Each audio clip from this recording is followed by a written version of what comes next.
October 7th massacre and what ensued has nothing to do with the Palestinians. Nothing. It has nothing to do with the Arab-Israeli conflict or the Palestinian question. This is not a war with the Palestinians. Israel is at war with the genocidal jihadist Hamas terror organization. Only. It is the law-abiding democracy of Israel against modern-day Nazis. These are the facts. Hamas do not care about the Palestinian people. They do not care about peace or dialogue. Hamas has only one goal: to annihilate Israel and murder every single Jew on the face of the earth. Friends, on October 7th, it became clear to the entire world that Hamas's charter was not a compilation of empty words. It was an action plan. An action plan. Imagine a bright sunny day, clear skies, music in the air, young people are dancing, a rave, a concert for peace. Yes, for peace. It is early morning on the holy Sabbath. It is also a festive Jewish high holiday, Simchat Torah. Simchat Torah means the joy of the Torah, where we celebrate the book of books, our holy Bible. And then, in one split second, this idyllic Eden became hell on earth. The peaceful morning air was pierced with the wail of rocket sirens. Thousands, I'm telling you, thousands of Hamas mortars and rockets rained down indiscriminately on many Israeli cities and villages. But the rockets were only cover for the pogrom that followed. Barbaric Hamas terrorists invaded Israel from the sea, the land, and the air. They came with one purpose only: to savagely murder every living thing they encountered. Hamas Nazi murders went from house to house with hit lists. A thoroughly planned, willful, premeditated attack. They brutally murdered civilians in their beds. They drove pickup trucks with machine guns. Yes, we all remember, just like ISIS, and fired blindly at hundreds of young people at a concert. 300 were burned alive or butchered in that concert. Much of what remained were clumps of flesh and bloody limbs. Parents had to bring their children's toothbrushes for DNA so they could figure out whose limb belonged to who.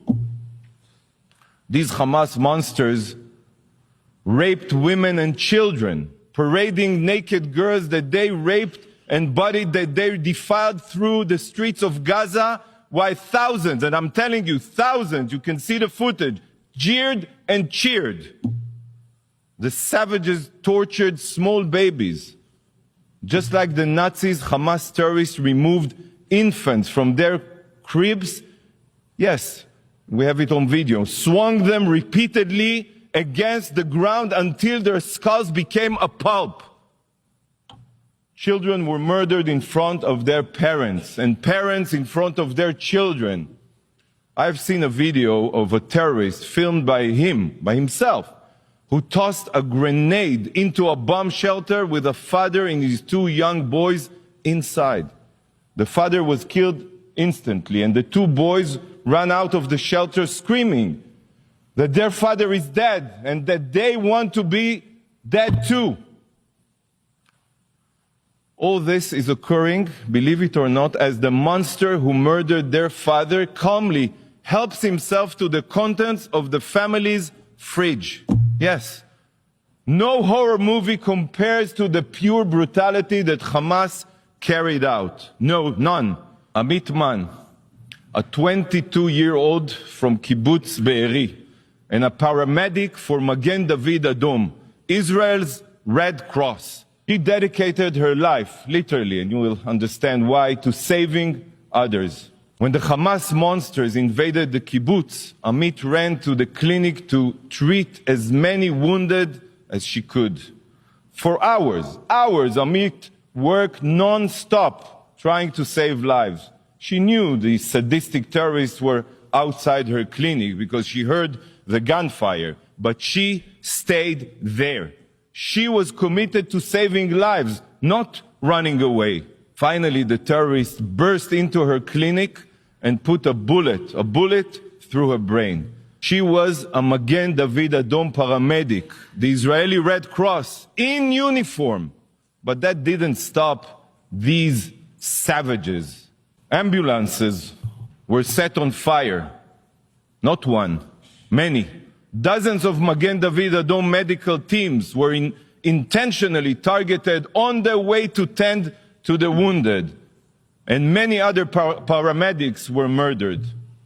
Barzilai Hospital in my hometown city, Ashkelon, in Israel, suffered direct hits from Hamas rockets. Not for the first time. Hamas has been deliberately firing rockets at it for years, intentionally. Yet not a single condemnation of this barbarity has been mentioned here. Not here, not by the Security Council, not by the Secretary General, and not by this absurd resolution. It seems that hospitals and medical teams only need to be protected as long as they are not Israeli. Hypocrisy is beyond belief, beyond belief. The brutal ISIS-like monsters abducted over 220 hostages from Israel and dozens of other countries, including babies, children, persons with disabilities, the elderly, and Holocaust survivors. Kfir Bibas is 9 months old. 9 months old, and he's being held right now in Gaza as a hostage. 9 months old.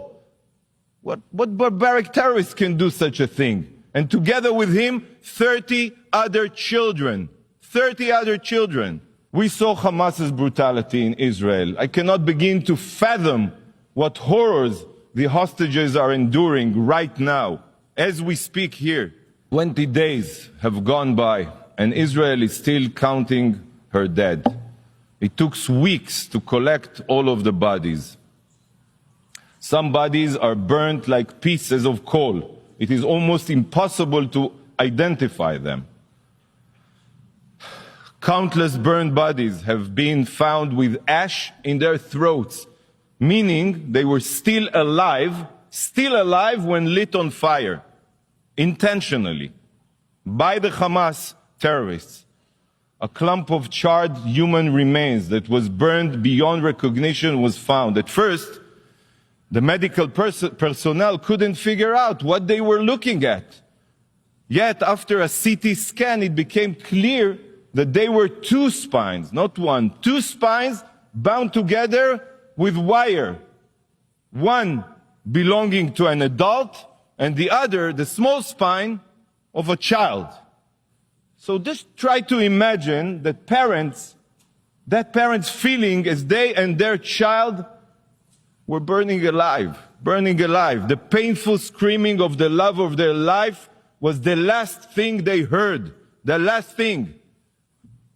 Do you not think it's unbelievable that this resolution here today and this session are not solely focused on Hamas's atrocities? When reading this resolution, Hamas seems to be missing in action. The drafters of the resolution claim to be concerned about peace. Yet, the depraved murderers who initiated this war are not even mentioned in the resolution, not even mentioned. They see each one of you as puppet. They write a resolution completely devoid of any content related to the situation. They assume that you have already forgotten who it is that is responsible for the inhumane violence, and they just expect you to support it automatically. This resolution is a disgrace to your intelligence, a disgrace. It is unfathomable that such a resolution, one that doesn't even mention Hamas, could possibly